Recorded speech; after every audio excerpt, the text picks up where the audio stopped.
Hi class, welcome to Module 3 of ICM522 Social Media. This week we're going to cover understanding social networks. Before we begin, let's take a quick overview of what we've learned so far in the course. We looked at a broad spectrum of the evolution of communication, how that's changed over the years, and what tools and formats have changed in terms of how we share information with each other, why we communicate, the human desire and the need to want to share information and collaborate with one another, and how technology has changed the media landscape. So we looked at specifically the information revolution and how we use these different tools and technology platforms to disseminate that information to not just on a one-to-one ratio, but to the masses. And again, we take a look at the need for conversation, collaboration, and now consumption across these social media networks and platforms. And we also look at the value and the influence that an individual has, more specifically in terms of self-publishing. In terms of publishing on the web, we can draw upon the readings that we've gone through so far into the different types of roles of publishers online. So, for instance, you have self-publishing, which comes from the individual who feels that they have a value to contribute and really sway the marker on a certain topic, initiative, or product. We see that really come through in Content Nation and Groundswell. And then you see paid publishing, which is more of a role for that marketer or promoter or that company that might be launching a product and wants to, market that product on the World Wide Web. We see through Cluetrain Manifesto some areas of the struggle in terms of companies on getting the word out. How do they connect with the consumers? And then now you look at distribution, which is an effort through social media networks that companies and online publishers use to make their cause known, right? To also, again, launch a certain product or create that buzz around the launch of a product. And then you take a closer look into connections that we make to either these distributors or to that individual that might have voiced opinion, whether that be you or someone that you know or someone that you just come across in terms of a message board or forum. You feel that, okay, now this is a place that you can gather and really share that information. And this leads us into cognitive influence, which can be further defined through the upcoming readings of Cognitive Surplus. Clay Shirky really looks at, okay, now that we communicate, what is that scale? And what does that scale mean? What drives that scale for motivating people to aggregate and congregate online and make their purpose known? In Cognitive Surplus, Clay Shirky really guides us in terms of how technology changes consumers and their behavior into collaborators. So throughout the book, he uses some great examples of not only media as in the traditional forms like TV, but now with the internet, how different groups form and their motives for different causes. So, for instance, in this week's reading, which is chapter 3, Shirky looks at what are the motives behind some of these social organizations. Why do they congregate, and what is the message that they're trying to relay? Not only in terms of what message or what's their end cause, but what was their initial reason to want to even collaborate with each other and work with each other. So he uses a great example of Grovenites, fans of Josh Groban that decided to form a foundation under his celebrity name. And he looks into, okay, well, why did these people get together and form this group? And was Josh Groban being the celebrity for the reason of that group coming together. Was he necessarily a big part of it? Now, Shirky also brings up the whole concept of scale in the first few chapters. And I would really encourage you to really look into this, what that means in terms of scale. Will producing more content really mean that you as an individual will consume more content? Or how is that aggregation differentiated? Will producing more content mean that more consumers will aggregate together to want to know more about that? Now remember, this is a question that you're going to be carrying through your final thesis of the semester. And I just want you to keep that in the back of your mind. Again, twofold question. Does producing more content mean that you as the consumer will want to consume more of that content if it's available? Or will producing more content mean that there will be more consumers created or more consumers aggregated to want to get more information about that product? So from cognitive surplus and what I just said about Clay Shirky, that leads us into the bulk of this week's lecture, which is social media networks. And you see here that we have in parentheses media because it's really more about social networks and how media applies to that and may have influences on that. So I just want to take this moment to just go through and outline what we'll be covering in terms of how we'll break down the social networks here. So let's take a look at the telephone and the changes of the telephone throughout the years and how technology has influenced that change, as well as looking at the overall network effect. There is a formula, the Gordon-Metcalfe law, which talks about what it means in terms of telecommunications and adding more people and how that grows your network. Let's take a look at the telephone and how we communicate through the telephone. Here's an image of a telephone, and likely we'll pick up the phone to give someone a call. Likely this is one individual to one other individual, and you will use the telephone for different scenarios. You might pick up the phone to get a quick question answered, or you pick up the phone to connect with someone that might be far away. So the telephone eases or solves the problem of long distance. Or in a professional setting, it's a way to reach out to clients, or maybe to sell to a new client. A lot of times we use the telephones or teleconferencing in meetings. And we see that now we can't imagine a life without the use of a telephone, right?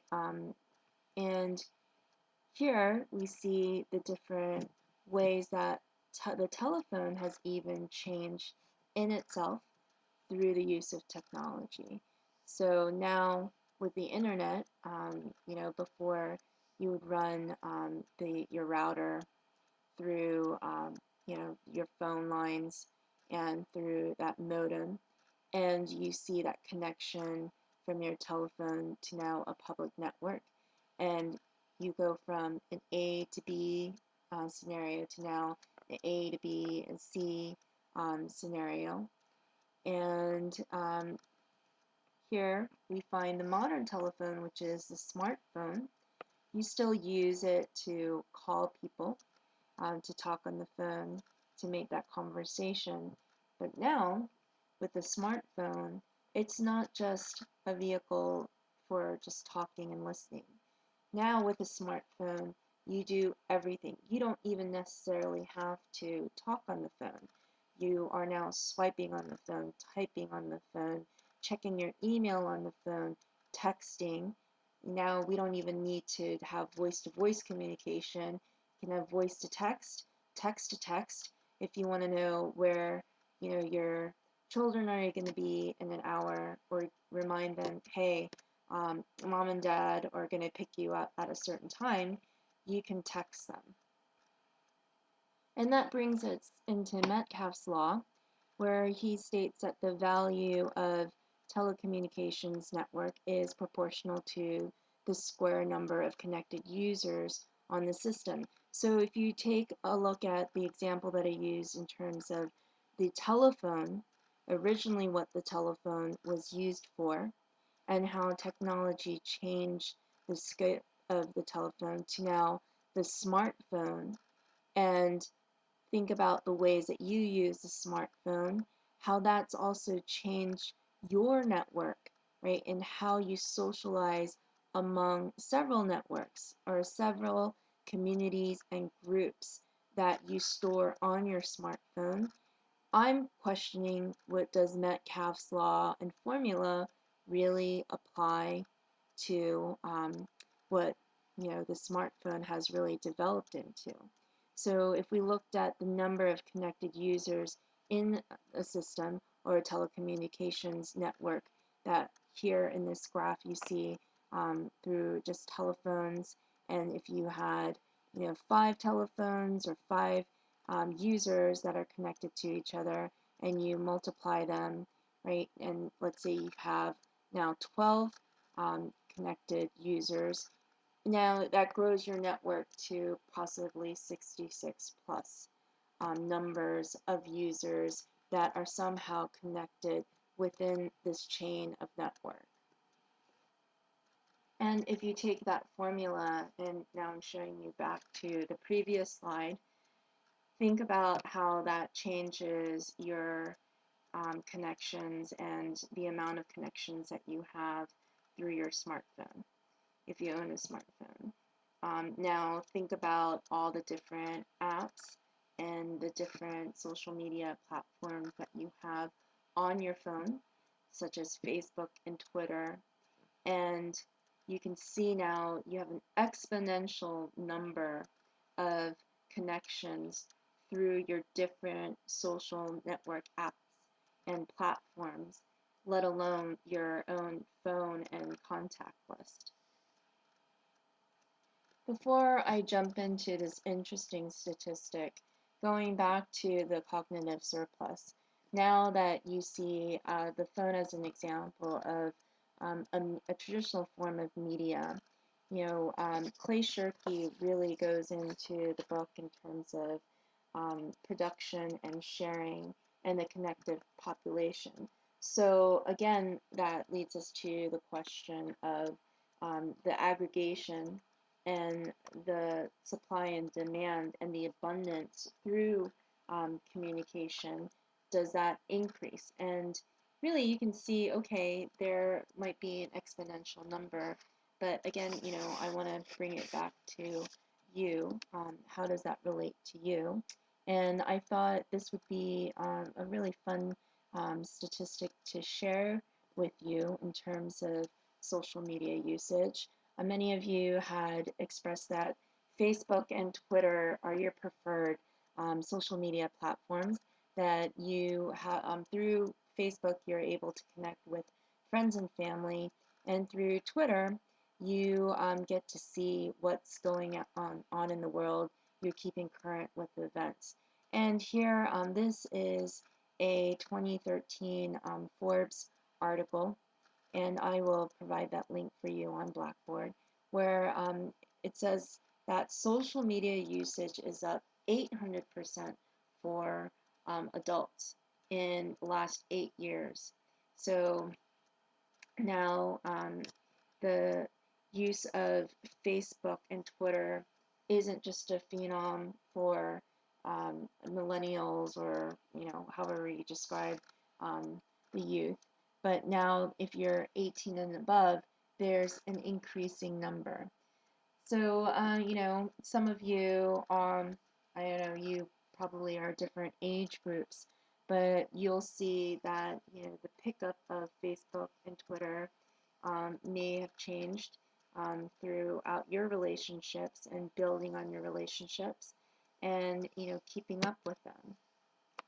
So the next slide I am going into, really leads me to the previous assignment. And I thought this was a fun episode that I came across and wanted to share with the class. And this is from Parks and Recreation, which is an NBC sitcom. And the character here is played by Aziz Ansari, who's a comedian, and he plays Tom Haverford. And in this episode, you really look into his addiction to digital media. He has to spend a day without the use of the internet, and he is, constantly tweeting. He's constantly on Facebook, and it's interesting to see how he needs to somehow, by law, step away from the digital consumption of everyday life and just live without any digital connection. I'm not sure if that's something that I could do. I'm not sure if it's something that you've tried, but here I have a question for you, for the class. Is this information revolution and what's changed and how that's changed in terms of social media and our need to constantly be connected online and through our social networks? Is it overkill? Is it information overload? Does it lead into what Tom Haverford is having to go through and basically, I guess, shutting off this digital addiction? I would highly recommend that you read The Tipping Point by Malcolm Gladwell. It's not a required reading, but it is recommended for the course. Throughout the book, Gladwell points out that mass societal trends are really caused by an individual's influence. And throughout the book, he gives different examples throughout society, but he also challenges the reader to really explore and understand how and why. And here's a great quote that I have for you, which talks about the tipping point being that magic moment when an idea or trend or behavior starts spreading like wildfire. When you relate that to what we've been studying so far, you can see that social platforms are areas where those conversations can start and might spark into something that would have a broader appeal and really be that quote tipping point and threshold to mark change and to have massive appeal.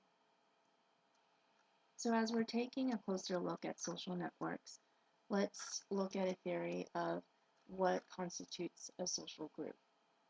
Evolutionary psychologist Robin Dunbar, among others, estimate that in a social circle, 150 people is the maximum amount of relationships that you have that are meaningful.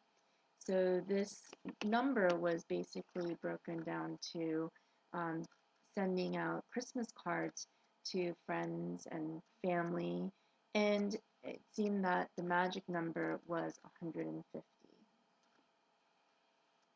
It's interesting to transpose that theory of 150 meaningful relationships with people to our use of Facebook. Probably a major social platform where you feel that you have that meaningful connection with other people. So here's a social stat from 2012 that says that the average Facebook user has about 229 friends. This number constantly changes. I've seen some 2013 studies that have boosted the numbers up to 379 friends per Facebook user.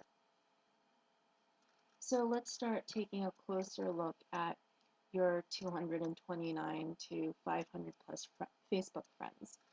In social media circles, you'll find that you have stronger ties within certain subsets of these social groups. So even in Facebook, you may find that your friends that you have from childhood through high school, through college. There might be just 5 or 10 of them that you really talk to and keep in touch with, as opposed to a Facebook group that you're part of, which may hold about 20 or more members, and you'll find that your relationship isn't so strong. You may just contribute every so often, and we call these weaker ties.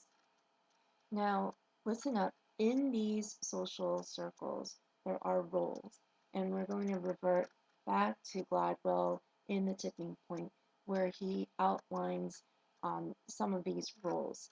These are people in key positions that keep the conversation going, and we're going to apply these type of roles to your assignment that's coming up. In any social scenario, in any group, you're going to find these type of people. So one type of person is a key connector. This person knows everyone and can help maintain connections. I know, and you probably know, a couple of people in your life that just seem to know everybody, that, even across different networks, right? So you might have a friend that not only knows all of your childhood friends, but maybe is a neighbor and knows the whole neighborhood as well. Then you have the maven. The maven is the expert in their field. They're the person that you're going to go to if you have a question about that certain topic. So we all have probably go-to people for when we want to know more about something or how to do something, or maybe you just want to run a question by them. These mavens are, again, experts in their field, and we keep them in our network. We may not necessarily be too close to them, but we keep them around. And then finally, you have what's called the salesmen or the promoters or the marketers. They're constantly promoting something. They may not necessarily be selling a product, but they're constantly in the know, where they are encouraging you or saying, hey, make sure that you remember a certain event's coming up, or join this fundraiser, or help support this race or cause. And these three types of people kind of morph into that whole theory of the 6 degrees of separation. And I just want to bring that up because it's just a fun way of thinking about, okay, who knows who and why, right? So you probably have 6 degrees of separation within your social groups, or maybe you're like Kevin Bacon, right? There's the 6 degrees of separation from you. Now, how does that relate to your network? I want you to use your Facebook page, for example, and really decipher your social network and how you form these groups. So this is what I'm looking for in the next assignment from you. And I just want to use myself as an example here. So in my network, I have friends from the DC metropolitan area. That's where I grew up. That's where I went to school. That's where I had my first few jobs. In my Facebook, I also have groups and professional groups. So I have friends from the Washington Post, colleagues from ESPN and Disney, colleagues from ABC News, and I still try to keep in touch with them. Now, I also have regional groups because I've moved around. If I were to map out my social network through Facebook, and here you see the groups as I defined them before.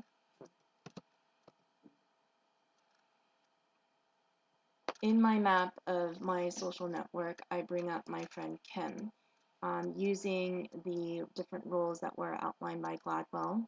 Here we have Kim, who is the food maven. She is a friend of mine from the Washington, D.C. area. She's a food writer and a former coworker at the Washington Post.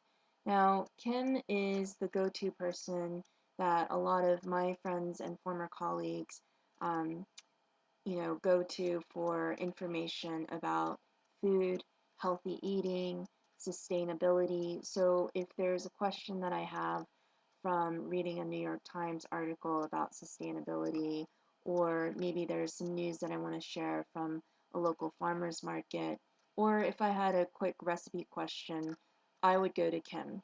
Likely a lot of people in my circle that know Kim would reach out to her and ask her for her expertise within the food world. Another example from Gladwell's distribution of roles is the connector, which is my friend Nikita. Nikita is a friend of mine that is from the New York area, and she's also a former journalist, and she's a social media expert. She is the content director at Rebel Mouse, and she's often, facilitating meetups and organizational types of groups and meetings, whether it be online or actually physically in New York, for, let's say, the Online News Association, to learn more about social media, and for reporters on social media and how that platform could be a source for journalists. And she is a true connector, where often if I run into her at these different events, she often introduces me to someone else, or I find out that a former friend or colleague of mine within the New York region happens to know Nikita,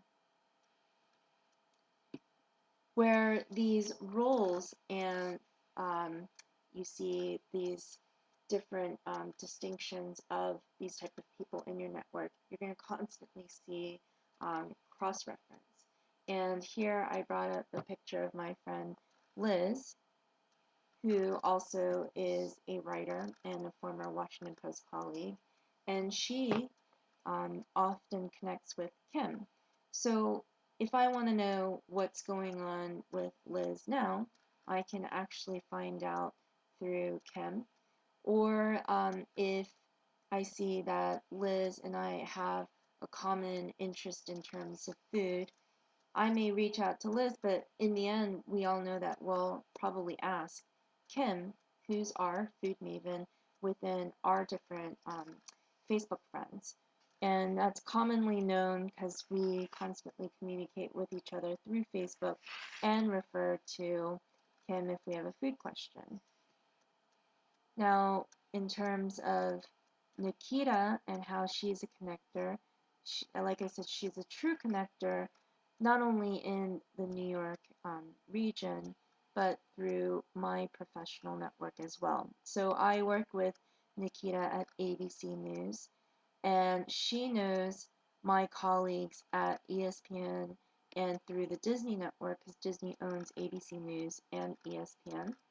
So she is constantly connected, not only again through my colleagues at ABC News, but she knows some of my former coworkers and colleagues at ESPN and Disney, and this is where I bring up my friend Lloyd, who also happens to be a maven in his field. He is a search engine optimization expert, SEO for short, for some of you that don't know search engine optimization.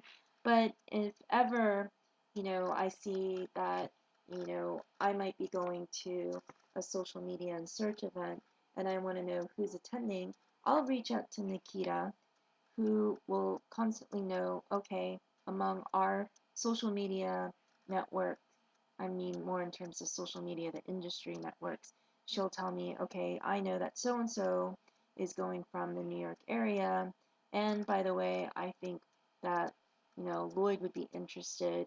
Maybe you might want to, reach out to him. But she is constantly, kind of, um, letting us know within her friends, what the latest is going on in the, not only in the industry. So she's kind of a maven herself, but she knows who's who in the industry and who we need to talk to.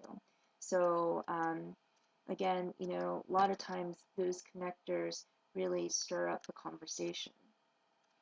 And finally, now that you see the way that I've mapped out my social network on Facebook, I would like you to do the same for your upcoming assignment. And here I have the actual assignment on Blackboard. And basically, I want you to create a presentation that includes a map of you and your network.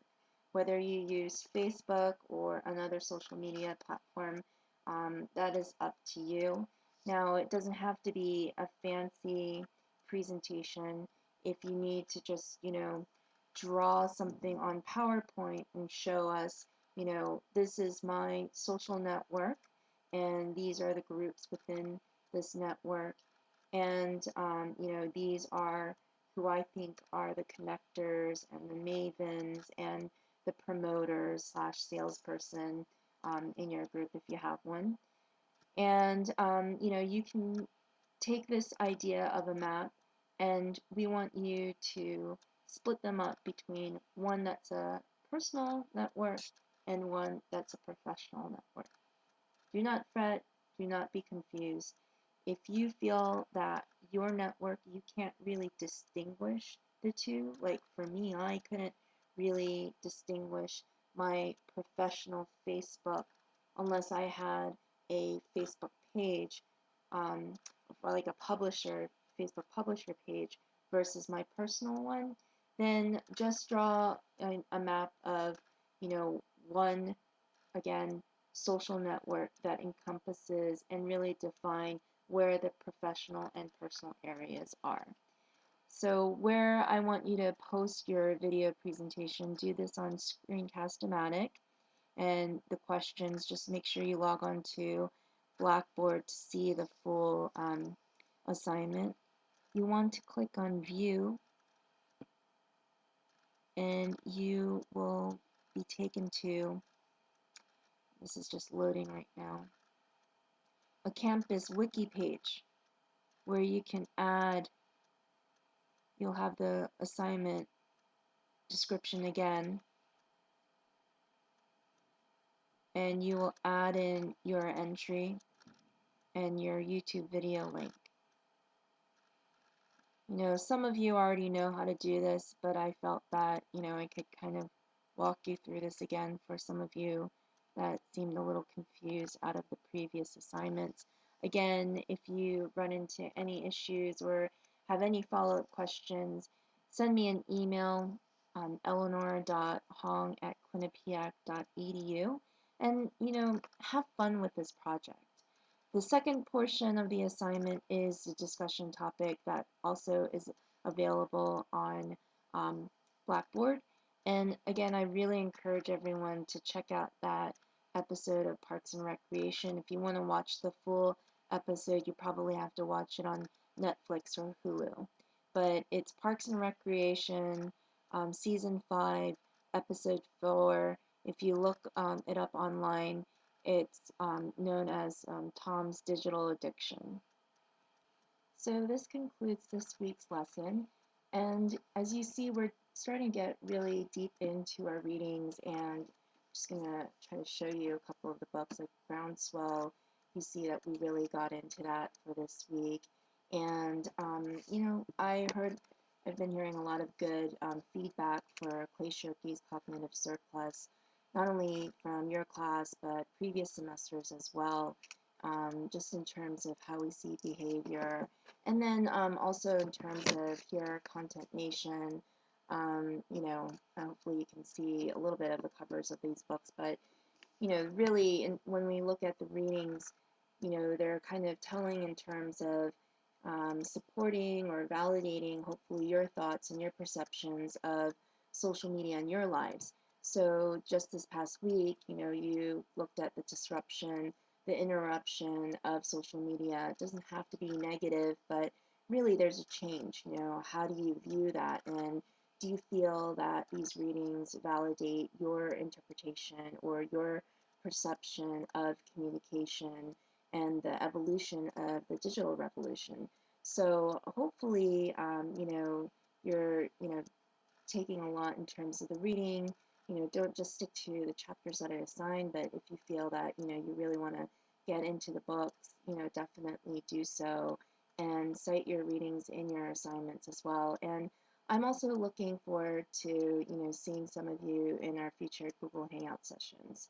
So have a great week, and I'll talk to you soon.